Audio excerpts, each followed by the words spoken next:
श्री गणेशाय नमः। एक बार प्रेम से बोलो श्री शंकर भगवान की जय। शिव पुराण सतरुद्र संहिता अध्याय 28। भगवान शिव का यतिनाथ एवं हंस नामक अवतार। नंदीश्वर कहते हैं, मुने अब मैं परमात्मा शिव के यतिनाथ नामक अवतार का वर्णन करता हूँ। मुनीश्वर, अर्बुदाचल नामक पर्वत के समीप एक भील रहता था जिसका नाम था आहुक।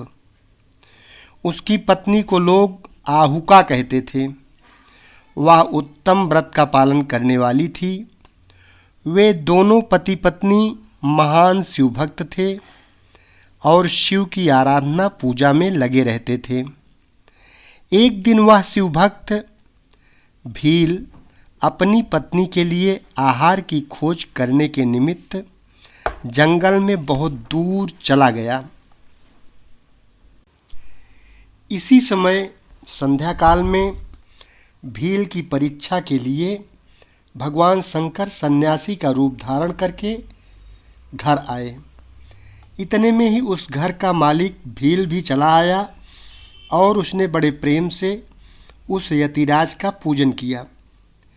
उसके मनोभाव की परीक्षा लेने के लिए उन यतीश्वर ने दीन वाणी में कहा, भील, आज यहाँ रात में रहने के लिए मुझे स्थान दे दो।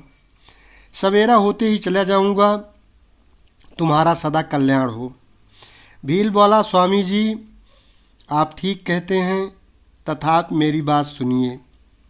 मेरे घर में स्थान तो बहुत थोड़ा है, फिर उसमें आपका रहना कैसे हो सकता है।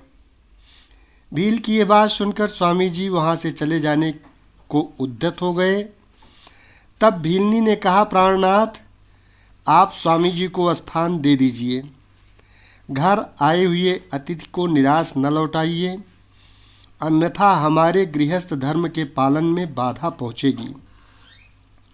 आप स्वामी जी के साथ सुखपूर्वक घर के भीतर रहिए और मैं बड़े बड़े अस्त्र शस्त्र लेकर बाहर खड़ी रहूँगी। पत्नी की यह बात सुनकर भील ने सोचा, स्त्री को घर से बाहर निकालकर मैं भीतर कैसे रह सकता हूँ। सन्यासी जी का अन्यत्र जाना भी मेरे लिए अधर्म कारक ही होगा। ये दोनों ही कार्य एक गृहस्थ के लिए सर्वथा अनुचित हैं। अतः मुझे ही घर के बाहर रहना चाहिए। जो होनहार होगी वह तो होकर ही रहेगी। ऐसा सोच आग्रह करके उसने स्त्री को और सन्यासी जी को तो सानंद घर के भीतर रख दिया और स्वयं वह भील अपने आयुध पास रखकर घर से बाहर खड़ा हो गया। रात में जंगली क्रूर एवं हिंसक पशु उसे पीड़ा देने लगे। उसने भी यथाशक्ति उनसे बचने के लिए महान यत्न किया। इस तरह यत्न करता हुआ वह भील बलवान होकर भी प्रारब्ध प्रेरित हिंसक पशुओं द्वारा बलपूर्वक खा लिया गया। प्रातःकाल उठकर जब यति ने देखा कि हिंसक पशुओं ने वनवासी भील को खा डाला है, तब उन्हें बड़ा दुख हुआ। सन्यासी जी को दुखी देख भीलनी बड़ी दुख से व्याकुल होने पर भी धैर्यपूर्वक उस दुख को दबाकर यूँ बोली, स्वामी जी, आप दुखी किस लिए हो रहे हैं। इन भील राज का तो इस समय कल्याण ही हुआ। ये धन्य और कृतार्थ हो गए जो इन्हें ऐसी मृत्यु प्राप्त हुई। मैं चिता की आग में जलकर इनका अनुसरण करूंगी। आप प्रसन्नतापूर्वक मेरे लिए एक चिता तैयार कर दें, क्योंकि स्वामी का अनुसरण करना स्त्रियों के लिए सनातन धर्म है। उसकी बात सुनकर सन्यासी जी ने स्वयं चिता तैयार की और भीलनी ने अपने धर्म के अनुसार उसमें प्रवेश किया।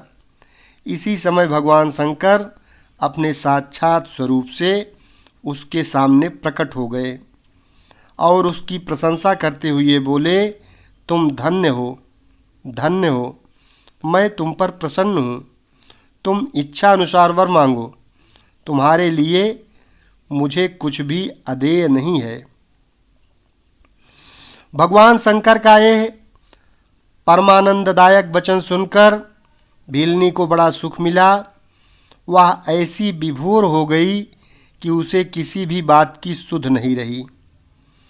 उसकी उस अवस्था को लक्ष्य करके भगवान शंकर और भी प्रसन्न हुए और उसके न मांगने पर भी उसे वर देते हुए बोले, मेरा जो यति रूप है यह भावी जन्म में हंस रूप से प्रकट होगा और प्रसन्नता पूर्वक तुम दोनों का परस्पर संयोग कराएगा। यह भील निषेध देश की उत्तम राजधानी में राजा वीरसेन का श्रेष्ठ पुत्र होगा। उस समय नल के नाम से इसकी ख्याति होगी और तुम विदर्भ नगर में भीमराज की पुत्री दमयंती होगी। तुम दोनों मिलकर राजभोग भोगने के पश्चात वह मोक्ष प्राप्त करोगे जो बड़े बड़े योगीश्वरों के लिए भी दुर्लभ है। नंदीश्वर कहते हैं, मुने, ऐसा कहकर भगवान शिव उस समय लिंग रूप में स्थित हो गए। वह भील अपने धर्म से विचलित नहीं हुआ था, अतः उसी के नाम पर उस लिंग को अचलेश संज्ञा दी गई। दूसरे जन्म में वह आहुक नामक भील नैसद नगर में वीरसेन का पुत्र हो महाराज नल के नाम से विख्यात हुआ और आहुका नाम की भीलनी विदर्भ नगर में राजा भीम की पुत्री दमयंती हुई और वे यतिनाथ शिव वहाँ हंस रूप में प्रकट हुए। उन्होंने दमयंती का नल के साथ विवाह कराया। पूर्व जन्म के सत्कार जनित पुण्य से प्रसन्न हो भगवान शिव ने हंस का रूप धारण कर उन दोनों को सुख दिया। हंसावतारधारी शिव भांति भांति की बातें करने और संदेश पहुंचाने में कुशल थे। वे नल और दमयंती दोनों के लिए परमानंददायक हुए। अध्याय 28 संपन्न हुआ।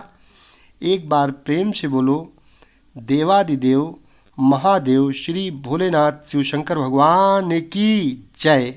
शेष अगले भाग में।